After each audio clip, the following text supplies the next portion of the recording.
Hi friends, welcome to online classes by Shankar Jat. आज अपन पढ़ेंगे कक्षा 10 की पोइम 1 रिस्क्स। कक्षा 10 के अंग्रेजी के पाठ्यक्रम में इस वर्ष कोरोना महामारी की वजह से राजस्थान सरकार द्वारा कटौती की गई है और आपकी कुल 4 पोइम में से चौथे वाली पोइम जो है वो पाठ्यक्रम में नहीं रखी गई है।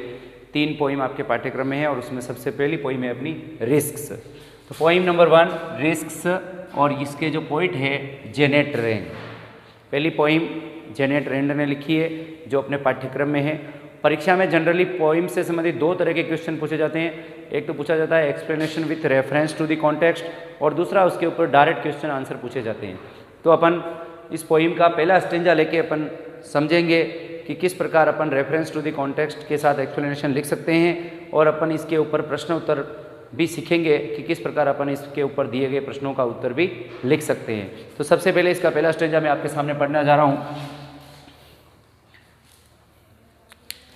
To laugh is to risk appearing the fool, to weep is to risk appearing sentimental, to reach out for another is to risk involvement, to expose feelings is to risk exposing your true self. ये पहला stanza है और इसमें कवि ये कह रहा है कि to laugh is to risk. वैसे इस जनरल इस पूरी पोइम का सार यही है कि there is risk in every activity in our life. ये इस पोइम का सार है कि there is risk in every activity in our life, यानी हमारे जीवन के हर कार्य में हमें कोई न कोई जोखिम उठाना पड़ता है, कोई किसी न किसी बात का जोखिम हमें बना रहता है। तो इसमें लिखा है to laugh is to risk. To laugh, laugh कहते हैं हंसना, to laugh is to risk, हंसने में भी रिस्क है। अपीयरिंग द फूल, अपीयरिंग यानी प्रकट होने का, द फूल, फूल कहते हैं मूर्ख। तो कवि ये कहना चाह रहा है कि हंसने में भी हमें इस बात का रिस्क है, इस बात का जोखिम है कि कहीं हमको लोग मूर्ख नहीं कह दें। तो एक एक उदाहरण के माध्यम से कवि बताना चाह रहा है कि किस प्रकार हमारे जीवन के हर कार्य में रिस्क है, जोखिम है। To laugh is to risk appearing the fool, कि हंसने में भी इस बात का रिस्क है कि लोग कहीं हमको मूर्ख न समझ ले। To weep is to risk, weep कहते हैं रोना, टू रिस्क इसमें भी रिस्क है, अपीयरिंग प्रकट होने का, सेंटिमेंटल, सेंटिमेंटल कहते हैं भावुक। To weep is to risk, रोने में भी रिस्क है, अपीयरिंग सेंटिमेंटल, भावुक, लोग भावुक कहेंगे। अगर आप रोते हैं तो लोग आपको कहेंगे कि ये भावनाओं का कच्चा व्यक्ति है और उसको भावुक कहे जाने का हमेशा रिस्क बना रहेगा। तो to laugh is to risk, हंसने में रिस्क है, अपीयरिंग द फूल, मूर्ख कहलाने का डर है, मूर्ख कहलाने का जोखिम है। इसी तरह to weep is to risk, और रोने में भी जोखिम है, अपीयरिंग सेंटिमेंटल, भावुक कहा जाने का या भावुकता का लेबल लगने का उसमें भी रिस्क बना रहता है। और आगे लिखा है to reach out, reach out कहते हैं मदद करना, रीच आउट फॉर यानी मदद करना, मदद करना। To reach out for another, दूसरों की मदद करना, दूसरों की मदद करना इज टू रिस्क, उसमें भी जोखिम है। इन्वॉल्वमेंट, इन्वॉल्वमेंट का अर्थ होता है संलिप्त होना, संलग्न होना, संलिप्तता। To reach out for another, और दूसरों की मदद करने में भी रिस्क है।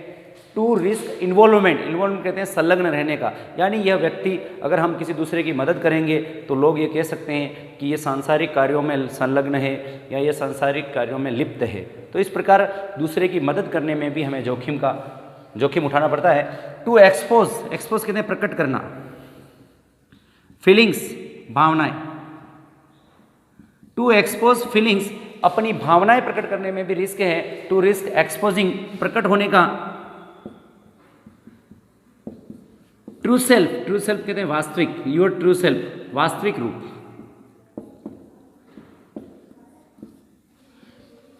ट्रू सेल्फ वास्तविक रूप। तो टू एक्सपोज फीलिंग्स, अपनी भावनाएं दूसरों के सामने प्रकट करने में भी इज टू रिस्क, उसमें भी जोखिम है। To exposing your true self, अपने आप को वास्तविक रूप में, सही रूप में दूसरों के सामने उजागर करने का उसमें भी रिस्क बना रहता है कि हम अपना वास्तविक रूप लोगों के सामने प्रकट न कर दें। तो कहने का मतलब कवि ये कहना चाहता है कि जीवन के हर क्रियाकलाप में, हर एक्टिविटी में कोई न कोई जोखिम बना रहता है। वापस इनको रिवाइज कर रहा हूँ। कवि Janet Rain, poet Janet Rain, poem का नाम रिस्क। इसका पहला stanza to laugh is to risk, हंसने में भी रिस्क है, अपीयरिंग द फूल, कि लोग हमको कहीं मूर्ख न समझ लें, हमको मूर्ख की उपाधि न दें। और to weep is to risk, रोने में भी रिस्क है। अपेयरिंग सेंटिमेंटल, कि लोग कहीं हमको भावुक न समझ लें। और to reach out for another, reach out कहते हैं मदद करना, दूसरों की, अनदर यानी दूसरों की, तो दूसरों की मदद करने में भी रिस्क है। टू रिस्क इन्वॉल्वमेंट, इन्वॉल्वमेंट यानी संलग्न रहना, लगा हुआ रहना, सांसारिक कार्यों से घिरा रहना, तो दूसरों की मदद करने में भी इस बात का रिस्क है कि लोग कहीं यह न समझ लें कि ये सांसारिक कार्यों में संलग्न है। और टू एक्सपोज फीलिंग्स, और अपनी भावनाएं प्रकट करने में भी रिस्क है। To exposing your true self, और उसमें कहीं अपना वास्तविक रूप अपन लोगों के सामने नहीं रख दें, ये रिस्क उसमें भी बना रहता है। तो कहने का मतलब जीवन के हर कार्य में, इस पहला स्टेंजा के माध्यम से कवि कहना चाह रहा है कि हमारे जीवन के हर कार्य में जोखिम बना रहता है, या हमारे जीवन की हर एक्टिविटी में रिस्क बनी रहती है। इसको ऐसे कह सकते हैं अपन कि there is risk in every activity in our life. मान लो ये स्टेंजा आपके परीक्षा में आ गया है और आपको पहली तरह का प्रश्न पूछा गया है कि write explanation with reference to the context of following stanza, तो आप किस प्रकार से इसका रेफरेंस और एक्सप्लेनेशन लिखेंगे वो अपन समझने जा रहे हैं। तो सबसे पहले अपन इसका रेफरेंस कैसे लिखेंगे। पोइम 1 रिस्क्स, ये आपके जेनेट ट्रेंड के द्वारा लिखी गई है। 3 पोइमी इस वर्ष के अपने पाठ्यक्रम में है। तो सबसे पहले लिखेंगे अपन रेफरेंस। रेफरेंस कैसा लिखा जाएगा, तो सबसे ऊपर अपन लिखेंगे रेफरेंस। स्टेंजा भी अपन चाहे तो लिख सकते हैं टू लाफ से लगाकर ट्रू सेल्फ, यहाँ तक ये अपना स्टेंजा नंबर 1 है। अब इसमें सबसे पहला बिंदु है अपना रेफरेंस। ठीक है, रेफरेंस कैसे लिखा जाता है, आपको एक सिंगल लाइन में रेफरेंस लिखना है। चाहे किसी भी पोइम का स्टेंजा है, अगर आपको उस पोइम का नाम और उसके पोइट का नाम याद है तो आप उसका रेफरेंस आसानी से लिख सकते हैं। कैसे आप लिखेंगे रेफरेंस, अपन ऐसे लिखेंगे these lines have been taken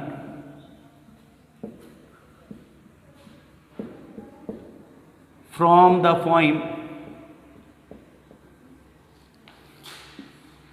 composed by. इस तरह से आप किसी भी पोइम का आप रेफरेंस लिख सकते हैं, दिए गए स्टेंजा का आप रेफरेंस लिख सकते हैं। जैसे मेरे पास ये स्टेंजा रिस्क पोइम का था और उसके जो पोइट थे वो जेनेट रेंड थे, तो मेरा रेफरेंस हो जाएगा these lines have been taken from the poem, और पोइम का नाम यहाँ आ गया रिस्क्स और कंपोज्ड बाई, और पोइट का नाम यहाँ हो गया जेनेट रेंड। तो इस प्रकार यहाँ आपके पोइम का नाम बदलता जाएगा और यहाँ पोइट का नाम बदलता जाएगा। तो आप तीनों पोइम का आराम से आप रेफरेंस लिख सकते हैं। दूसरा है आपका कॉन्टेक्स्ट। कॉन्टेक्स्ट में आपको जो भी स्टेंजा दिया गया है उसके पूर्व वाले स्टेंजे से उसको संबंधित करते हुए 1-2 लाइन लिखनी है, ताकि वो स्टेंजा उससे आगे से अपन संबंधित कर दें। तो इसमें कॉन्टेक्स्ट में अपन लिखेंगे कि कवि ये कहना चाह रहा है कि there is risk in every activity in our life. तो पहली लाइन अपन हो जाएगी there is risk in every activity in our life. There is risk in every activity in our life, कि हमारे जीवन के प्रत्येक कार्यकलाप में जोखिम है। और कवि आगे ये भी कहेगा कि we get nothing and become nothing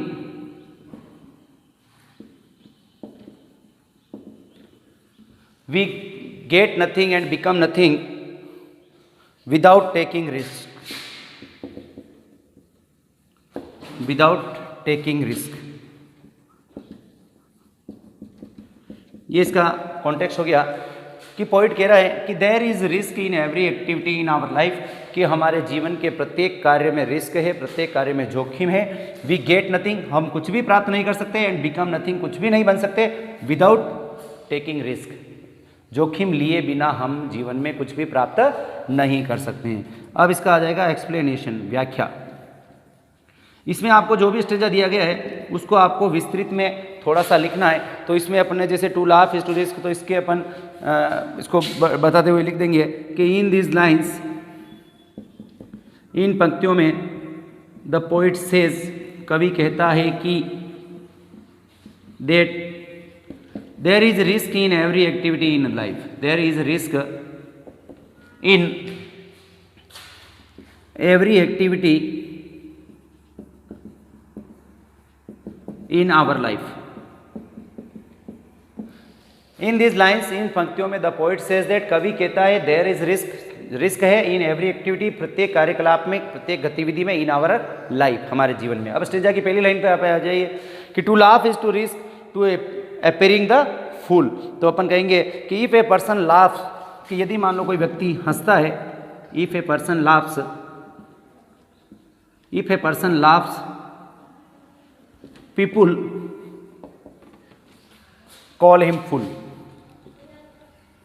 कि यदि कोई व्यक्ति हंसता है तो पीपुल कॉल हिम फूल, तो लोग उसको मूर्ख कहते हैं, यानी हंसने में भी मूर्ख कहलाने का डर है। इफ ए पर्सन वीप्स, मान लो यदि कोई व्यक्ति रोता है, इफ ए पर्सन वीप्स, यदि कोई व्यक्ति रोता है तो ही में बी कॉल्ड सेंटिमेंटल, तो उसको सेंटिमेंटल कहा जा सकता है। ही में बी कॉल्ड सेंटिमेंटल, सेंटिमेंटल कहते हैं भावुक। If a person warps, if a person laughs, यदि कोई व्यक्ति हंसता है तो पीपुल कॉल हिम फूल, तो लोग उसको मूर्ख कहते हैं। इफ ए पर्सन वीप्स, और यदि मान लो कोई व्यक्ति रोता है तो ही में बी कॉल्ड, उसको कहा जा सकता है सेंटिमेंटल, सेंटिमेंटल कहते हैं भावुक। और आगे का है to reach out for another is to risk involvement, या और अगर किसी दूसरे की मदद करेंगे तो भी लोग उसको कह सकते हैं कि ये सांसारिक कार्यों में संलग्न है। तो लिखेंगे अपन कि if a person goes out to help someone, if a person goes out to help someone, if a person goes out to help someone, he takes the risk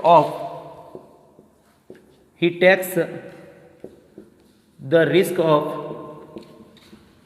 having his own interest। If a person goes out, और यदि मान लो कोई व्यक्ति to help someone, किसी की मदद करता है, तो ही टेक्स द रिस्क, तो वह भी जोखिम उठाता है, हैविंग हिज ओन इंटरेस्ट, कि इसमें यह अपनी स्वयं की इच्छा से मदद कर रहा है, या ये अपनी स्वयं की इच्छा से इस कार्य में लगा हुआ है, इस बात का उसके साथ जोखिम बना हुआ रहता है। और if we express our feelings, ऊपर लिख रहा हूँ मैं,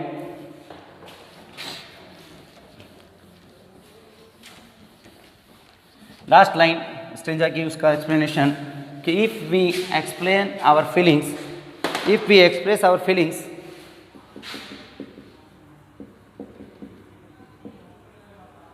if we express our feelings, और यदि मान लो हम अपनी भावनाओं को, अपने विचारों को दूसरों के सामने प्रकट करते हैं, तो there is risk of exposing, there is risk of exposing,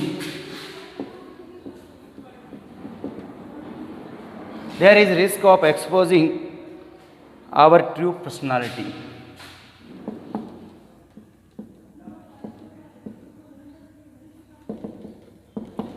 तो कहने का मतलब, अगर अपन अपने विचारों को, अपने मन की भावनाओं को दूसरों के सामने प्रकट करते हैं, तो भी वहाँ हमें हमारे सही व्यक्तित्व को लोगों के सामने प्रकट करने का खतरा बना रहता है, कि जाने अनजाने में कहीं हम अपना सही बात, अपनी सही व्यक्तित्व को लोगों के सामने प्रकट न कर दें। तो इस स्टेंजा के माध्यम से हमने बताया है कि there is risk in every activity in our life. If a person laughs people call him fool, यदि कोई व्यक्ति हंसता है तो लोग उसको मूर्ख कहते हैं। इफ ए पर्सन विप्स, यदि कोई रोता है तो ही में बी कॉल्ड सेंटिमेंटल, तो उसको भावुक कहा जा सकता है। If a person goes out to help someone, और यदि कोई व्यक्ति मान लो किसी दूसरे की मदद करता है, तो he takes the risk of having his own interest, तो उसके लिए ऐसा कहा जा सकता है कि मदद करने में ये अपनी स्वयं की इच्छा से मदद कर रहा है। और if we express our feelings, और मान लो यदि हम अपनी भावनाओं को प्रकट कर रहे हैं, तो देयर इज़ रिस्क, उसमें भी खतरा है, एक्सपोजिंग आवर ट्रू पर्सनालिटी, कि भावुकता में कहीं हमारा सही व्यक्तित्व, सही हमारा जो प्रदर्शन है लोगों के सामने नहीं हो जाए। और किसी भी एक्सप्लेनेशन को लिखने में जो चौथा बिंदु अपना होता है वो होता है क्रिटिकल कमेंट्स। जनरली कोई सा भी स्टेंजा है, आप इन कमेंट्स में से कोई भी 2-3 कमेंट्स आप लिख सकते हैं। तो मैं आपके सामने लिख रहा हूँ, the poet has used simple and beautiful language. कोई सा भी स्टेंजा है, आप इस क्रिटिकल कमेंट्स को लिख सकते हैं। The poet has used simple and beautiful language, कि कवि ने साधारण और सुंदर भाषा का प्रयोग किया है। दूसरा कमेंट आप लिख सकते हैं, the poet has used simple words in the poem. Simple words in the poem. दूसरा आप क्रिटिकल कमेंट से लिख सकते हैं कि द पोइट हैज़ यूज्ड, कवि ने प्रयोग में किया है सिंपल वर्ड्स, साधारण शब्दों को, इन द पोइम, कविता में। और तीसरा आप लिख सकते हैं, the poet has used good style in the poem. Good style in the poem, कि कवि ने इस कविता में अच्छी शैली का प्रयोग किया है। तो आपको केवल इतना सा याद रखना है, the poet has used, the poet has used common word हो गया है। फिर आगे लिखना है सिंपल एंड ब्यूटीफुल लैंग्वेज, दूसरे में simple words in the poem, और तीसरे में लिखना है good style in the poem. और चौथा आप क्रिटिकल कमेंट लिख सकते हैं कि the poem gives deep and sound message. The poem gives deep and sound message, यह कविता अच्छा संदेश देती है। तो आप लिख देंगे the poem gives deep and sound message, कि यह कविता एक गंभीर और स्पष्ट संदेश देती है। और लास्ट चाहे तो आप पांचवा लिख सकते हैं कि the poem is a good example of, the poem is a good example of figure of speech. यह फिगर ऑफ स्पीच का एक अच्छा उदाहरण है। तो क्रिटिकल कमेंट्स में मैंने आपको 5 बिंदु लिखाए हैं, आप कोई भी 2 या 3 बिंदु इसमें लिखकर क्रिटिकल कमेंट्स बना सकते हैं। The poet has used simple and beautiful language, the poet has used simple words in the poem, या the poet has used good style in the poem, या the poem gives deep and sound message, और the poem gives it, the poem is a good example of figure of speech. तो इन पांचों में से कोई भी 2 या 3 क्रिटिकल कमेंट्स आप लिख सकते हैं। तो इस प्रकार कोई भी स्टेंजा अगर आता है तो उसका अपन रेफरेंस, कॉन्टेक्स्ट, एक्सप्लेनेशन और उसके साथ क्रिटिकल कमेंट्स लिखकर हम 4 में से 4 अंक प्राप्त कर सकते हैं। साथ ही पोइट्री से संबंधित दूसरा प्रश्न आता है जिसमें आपको डायरेक्ट प्रश्न उत्तर पूछे जा सकते हैं। तो पोइम नंबर 1 रिस्क का एक स्टेंजा मैंने लेके बताया, इसी प्रकार आप दूसरे और तीसरा चौथा स्टेंजा का आप explanation with reference to the context लिख सकते हैं। अब दूसरा जो प्रश्न आता है इसमें प्रश्न कैसे आते हैं और उसके उत्तर कैसे लिखे जाते हैं। तो इस पोइम में जनरली 3 प्रश्न काफ़ी इंपॉर्टेंट है और वो बार बार रिपीट भी हुए हैं बोर्ड की परीक्षाओं में। तो उसमें से अपन उन तीनों प्रश्नों को पढ़ेंगे। और पहला प्रश्न है जो बार बार रिपीट हुआ है वो है हु इज ट्रूली फ्री। इस पोइम का पहला प्रश्न जो बार बार रिपीट हुआ है हु इज ट्रूली फ्री, वास्तव में स्वतंत्र कौन है। तो इसका आंसर हो जाएगा the person who risks, the person who risks is truly free. The person who risks, कि वह व्यक्ति जो जोखिम उठाता है, इज ट्रूली फ्री, वह वास्तव में स्वतंत्र है। रिस्क्स आर, जोखिम जो है, रिस्क्स आर, इसको थोड़ा क्योंकि बड़े प्रश्न के रूप में पूछे तो अपन को 1-2 लाइन और लिखनी है। Risks are inseparable part of our life, risks are inseparable part of life, जीवन में या जोखिम जो है हमारे जीवन का अभिन्न अंग है। और if we don't take risks, यदि मान लो जोखिम नहीं लेते हैं हम, if we don't take risks, if we don't take risks, यदि हम कोई जोखिम नहीं उठाते हैं तो we gain nothing and become nothing, we gain nothing, हम कुछ भी प्राप्त नहीं कर सकते हैं, एंड बिकम नथिंग, और कुछ भी नहीं बन सकते हैं। पहला प्रश्न जो बहुत इंपॉर्टेंट है इस पोइम का, बार बार बोर्ड की परीक्षा में रिपीट होता है, who is truly free, who is truly free, वास्तव में स्वतंत्र कौन है। सीधा सा इसका उत्तर है द पर्सन हु रिस्क्स, कि वह व्यक्ति जो जोखिम उठाता है, द पर्सन हु रिस्क्स, वह व्यक्ति जो जोखिम उठाता है, इज ट्रूली फ्री, वह वास्तव में स्वतंत्र है। Risks are inseparable part of our life, जोखिम जो है हमारे जीवन का अभिन्न अंग है। If we don't take risks, यदि हम जोखिम नहीं उठाते हैं तो वी गेन नथिंग, हम कुछ भी प्राप्त नहीं करते हैं, एंड बिकम नथिंग, और कुछ भी नहीं बन पाते हैं। तो इसका मतलब हमें जीवन में जोखिम उठाना बहुत आवश्यक है। दूसरा प्रश्न जो बहुत इंपॉर्टेंट है वो है what is the greatest hazard in life?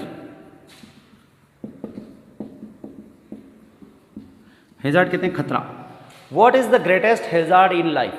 यानी हमारे जीवन का सबसे बड़ा खतरा क्या है? तो अपन पढ़ा है इस पोइम को, अगर आप आगे पढ़ेंगे तो इसमें बताता है कवि कि the greatest hazard in life is not take risk, यानी जोखिम नहीं उठाना। तो अपन इसी से उसका बता देंगे। The greatest hazard in life, the greatest hazard in life is to take risk nothing।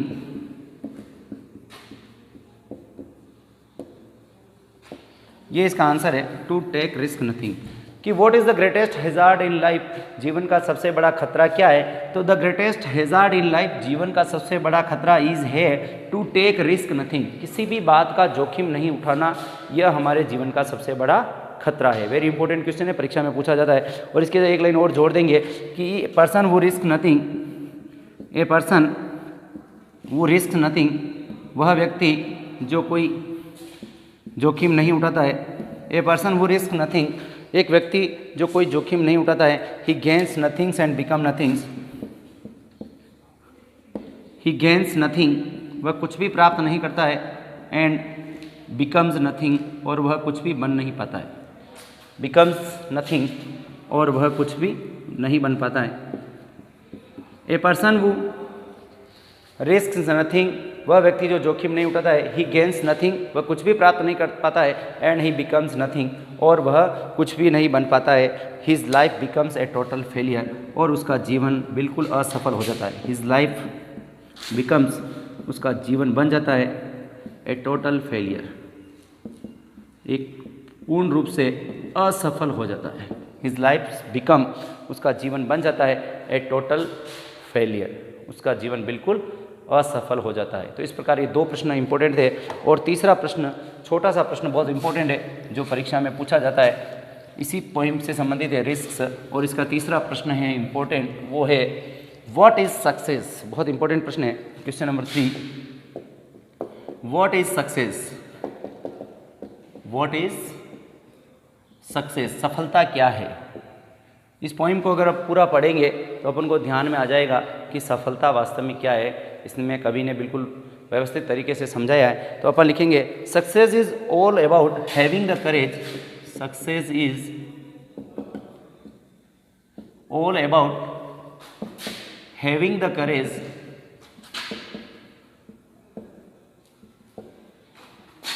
To take risk.